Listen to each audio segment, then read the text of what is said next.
Question है, सिद्ध कीजिए कि अंडर रूट 5 एक अपरिमेय संख्या है। इसको सिद्ध करने से पहले सबसे पहले हम लोग ये जान लेते हैं कि परिमेय संख्या क्या होता है।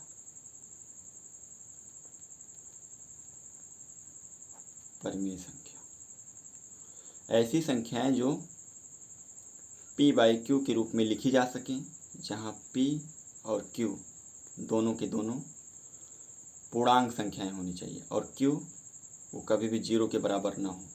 अगर किसी भी संख्या को हम p/q के रूप में लिख सकते हैं तो वो हमारी संख्याएं परिमेय संख्याएं कहलाती हैं। अगर हम p/q के रूप में ना लिख सकें तो वो संख्याएं अपरिमेय संख्याएं कहलाती हैं। परिमेय और अपरिमेय संख्याओं के बारे में हम लोग डिटेल में पढ़ेंगे हमारी आने वाली नेक्स्ट वीडियोज में। इस क्वेश्चन को प्रूफ करने के लिए हमें एक परिमेय की आवश्यकता होगी। सबसे पहले हम लोग जान लेते हैं वो परिमेय क्या है। परिमेय 1.3 माना p एक अभाज्य संख्या है यदि p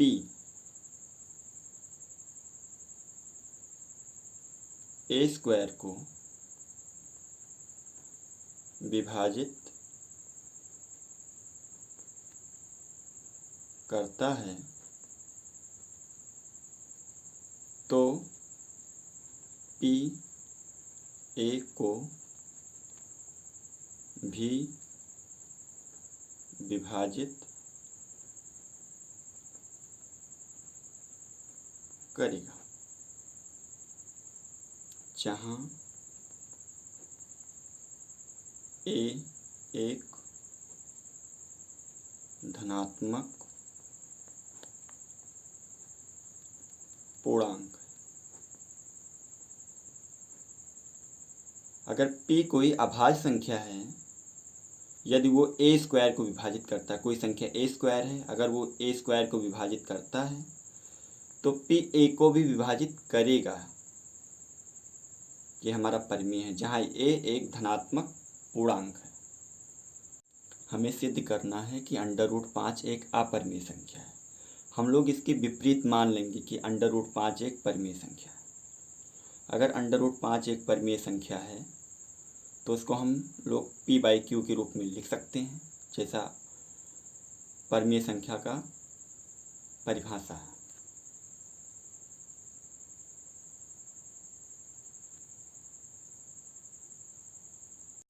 यदि p और q में एक के अतिरिक्त कोई उभयनिष्ठ गुणनखंड है तो हम उस उभयनिष्ठ गुणनखंड से p और q में भाग दे देंगे और उसको a और b के फॉर्म में बना लेंगे। मतलब अगर वो दोनों के दोनों अभाज्य संख्याएं होंगी। अब जैसे 6/9 है तो इसमें इसका गुणनखंड किया जाए तो 3 × 2 और 3 × 3। यहाँ पे देखा जाए तो ये 3 दोनों में क्या है, कॉमन गुणनखंड है, तो इन दोनों को उसी से भाग दे देंगे तो हमारा जैसे 2/3 बच जाएगा। इन दोनों में एक के अलावा कोई तीसरी संख्या कॉमन नहीं है। कहने का मतलब ये दोनों के दोनों क्या हैं, अभाज्य संख्याएं हैं। यानी हम लोग कह सकते हैं कि ये और भी क्या है, अभाज्य संख्याएं हैं। फिर क्या करेंगे, दोनों पक्षों का वर्ग कर देंगे।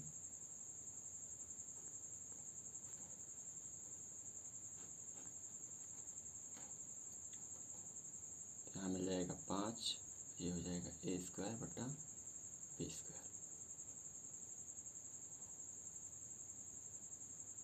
यहाँ क्रॉस मल्टीप्लाई करा देंगे तो 5b² = a²।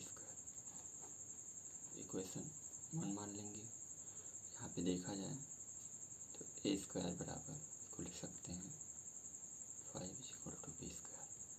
मतलब ए स्क्वायर को 5 विभाजित करता है तो हमें एक नई संख्या मिलती है बी स्क्वायर।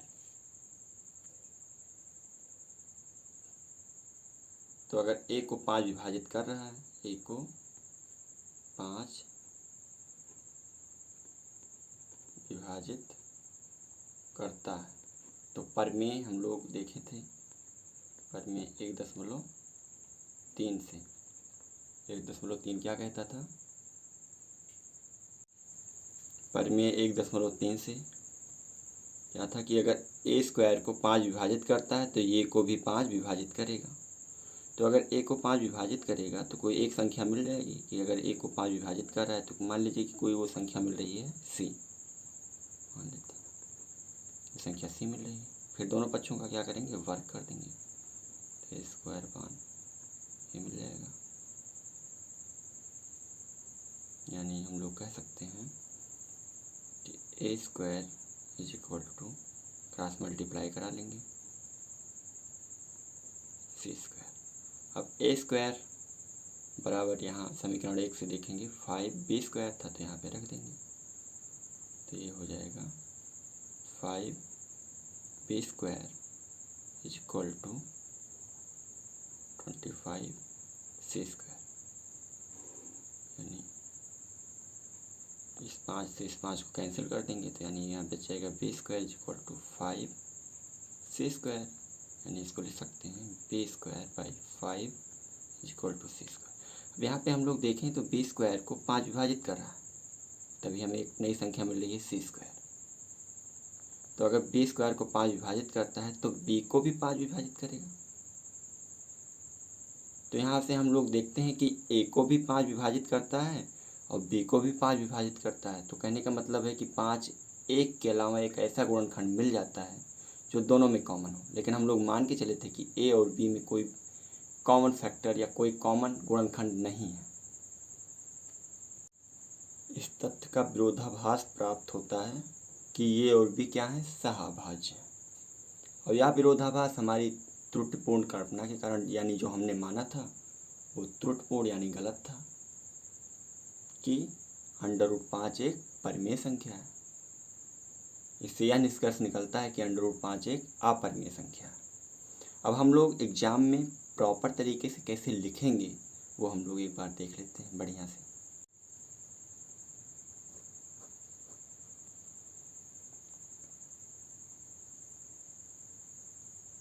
हम इसके विपरीत माना √5 एक परिमेय संख्या।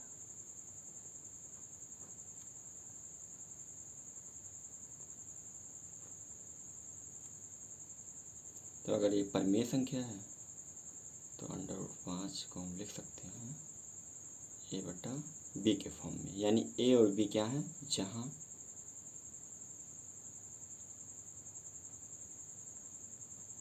a, b सहअभाज्य।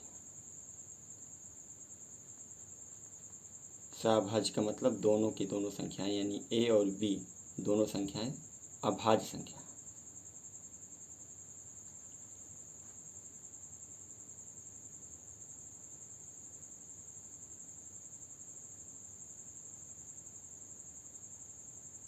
क्रॉस मल्टीप्लाई करा देंगे,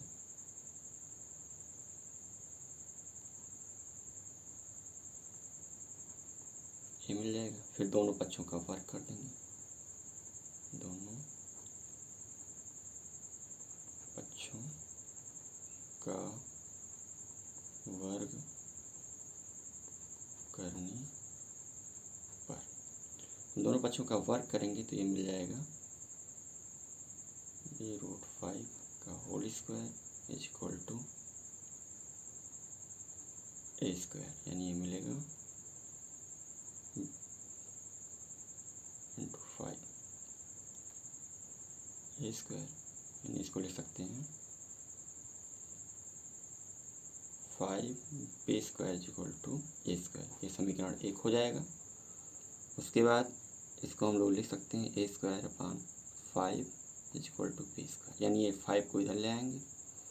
तो यहाँ हम लोग देखते हैं कि ए स्क्वायर को 5 विभाजित करता है, तो हमें एक नई संख्या मिलती है बी स्क्वायर, यानी ए स्क्वायर को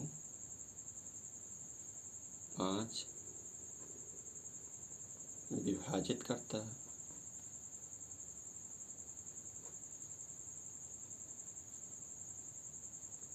तब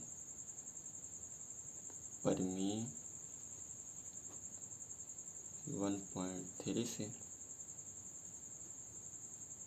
ए को भी 5 विभाजित करेगा।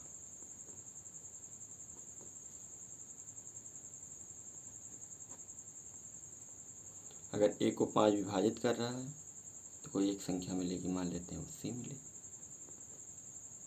फिर दोनों पक्षों का वर्ग करने पर दोनों पक्षों का वर्ग करने पर, दोनों पक्षों का वर्ग करेंगे तो हमें मिल जाएगा A square upon 25 is equal to C square. मिल जाएगा A square is equal to 25 C square. समीकरण 1 से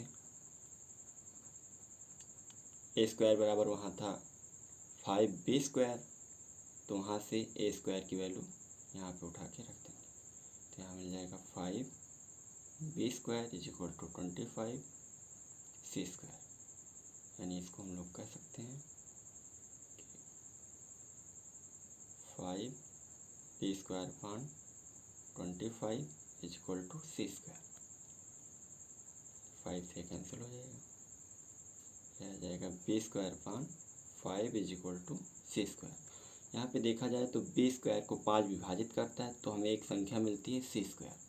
अगर बी स्क्वायर को 5 विभाजित करता है तो बी को भी 5 विभाजित करेगा। कहने का मतलब है कि बी स्क्वायर को 5 विभाजित करता है,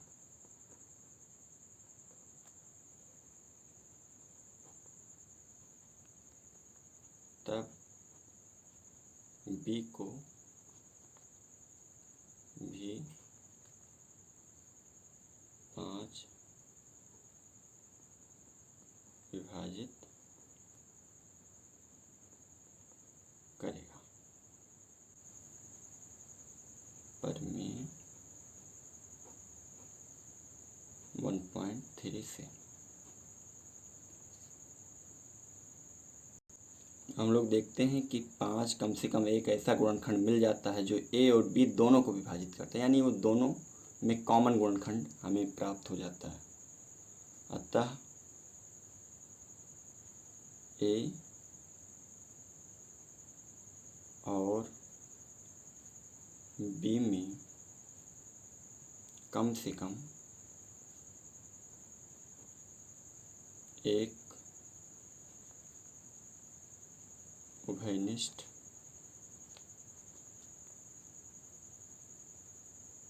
गुणनखंड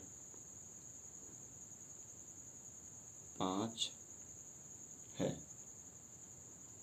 परंतु इस तथ्य का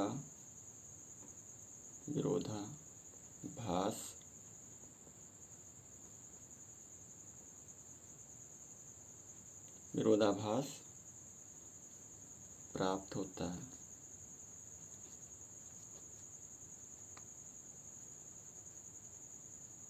कि ए और बी सह अभाज्य हैं। हम लोग मान के चले थे कि ये और बी क्या हैं, दोनों के दोनों अभाज्य यानी दोनों सह अभाज्य हैं, लेकिन 5 एक ऐसा गुणनखंड मिल गया जो दोनों में उभयनिष्ठ है, यानी दोनों में कॉमन है। यह विरोधाभास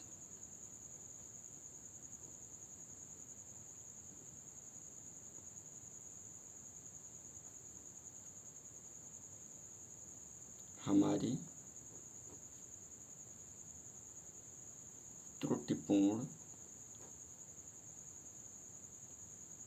कल्पना के कारण प्राप्त हुआ है कि √5 एक परिमेय संख्या।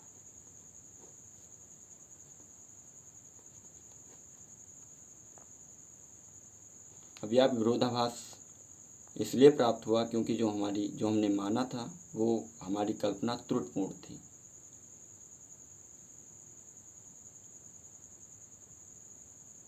अतः निष्कर्ष क्या निकलता है कि √5 एक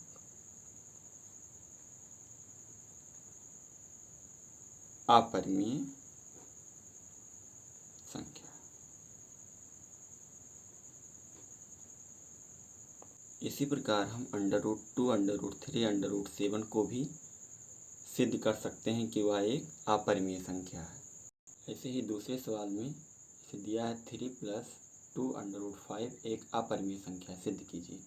तो हम लोग भी जैसे पिछले सवाल में प्रूफ किए थे वैसे ही इस सवाल को भी हम लोग प्रूफ करेंगे। सबसे पहले हम लोग इसके विपरीत मान लेंगे कि 3 + 2 √5 क्या है, एक परिमेय संख्या है। और अगर ये परिमेय संख्या होगी तो हम लोग इसको a/b के फॉर्म में लिख लेंगे, जहाँ a और b क्या है, सहअभाज्य संख्या है। फिर हम लोग क्या करेंगे, इस संख्या को उधर ले जाएंगे तो ये हो जाएगा 3 + 5, ये इधर जोड़ रहा है, इधर घटेगा तो ये हो जाएगा a/b - 3, यानी इसको लिख सकते हैं 2 √5 = a/b - 3। ये 2 को इधर भाग करवा देंगे तो ये हो जाएगा 5 √5 a/2b - 3। चूँकि a और b सहअभाज्य हैं, यानी कहने का मतलब ये है कि ये और b पूर्णांक संख्या है, तो ये बटा b यानी ये पूरा परिमेय संख्या होगा। और 3 भी परिमेय संख्या है। तो किसी भी परिमेय संख्या में चाहे हम कोई भी परिमेय संख्या जोड़ें या घटाएं, हमें क्या मिलेगा, परिमेय संख्या मिलेगा। कहने का मतलब ये है कि ये संख्याएं क्या होंगी, हमेशा परिमेय संख्या होंगी। अगर ये परिमेय होंगी तो ये भी परिमेय होना चाहिए, क्योंकि ये दोनों क्या है, आपस में बराबर है। अगर ये परिमेय है तो ये भी परिमेय होनी चाहिए। लेकिन इस तथ्य का विरोधाभास प्राप्त होता है कि ये क्या है, परिमेय संख्या, क्योंकि ये क्या है, अपरिमेय संख्या। तो इस तथ्य का विरोधाभास प्राप्त होता है कि जो √5 है वो अपरिमेय संख्या है। और यह विरोधाभास हमारी त्रुटिपूर्ण कल्पना के कारण प्राप्त हुआ है। तो यानी हम कह सकते हैं कि 3 + 2 √5 एक अपरिमेय संख्या है। सिद्ध कीजिए, अगला क्वेश्चन है, सिद्ध कीजिए 7 √5 एक अपरिमेय संख्या है। तो वही पुराना तरीका, वैसे ही हम लोग लिखेंगे भी। तो हम लोग समझ लेते हैं कि कैसे इसका हम लोग प्रूफ करेंगे। तो वही कि इसके विपरीत हम लोग मान लेंगे, क्या मान लेंगे कि 7 √5 एक क्या है, परिमेय संख्या। अगर ये परिमेय है तो a/b के फॉर्म में हम लोग लिख सकते हैं। अब जहाँ a और b क्या है, दोनों के दोनों सहअभाज्य हैं।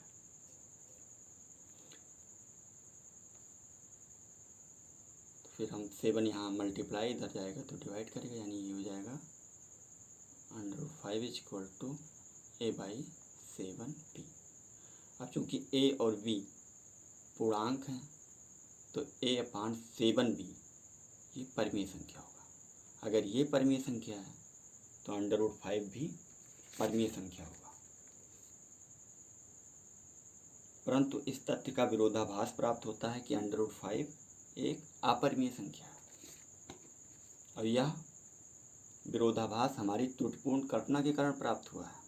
जैसा हम लोग प्रूफ कर चुके हैं कि √5 क्या है, एक अपरिमेय संख्या है। लेकिन इसके अनुसार जो हम लोग माने हैं कि ये हमें प्राप्त हो रहा है कि √5 एक परिमेय संख्या है। तो यह विरोधाभास हमारी गलत कल्पना के कारण यानी त्रुटिपूर्ण कल्पना के कारण प्राप्त